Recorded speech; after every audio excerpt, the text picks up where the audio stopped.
Cara tak jatuh miskin, 4 langkah mudah lindungi kekayaan anda. Benar, kaya itu penting, tapi yang lebih penting jangan sampai jatuh miskin.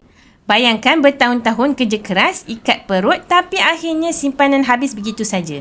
Kenapa? Sebab tiada ilmu kewangan yang betul. Jadi, macam mana nak pastikan duit simpanan anda kekal bertahan?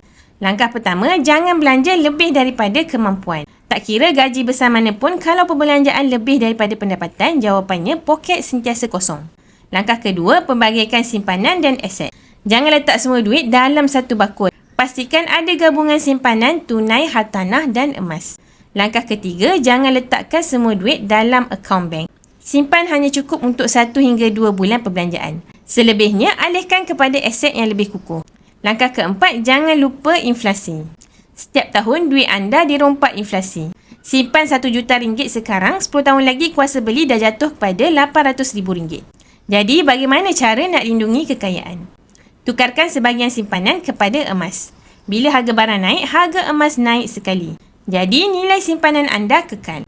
Jangan tunggu sampai terlambat. Jom ambil tindakan sekarang. Nak tahu cara paling mudah dan patuh syariah untuk menyimpan emas? Boleh rujuk video yang saya pin di profil 5 langkah mudah daftar akaun public gold atau DM saya terus untuk saya bantu anda sebaiknya. Follow.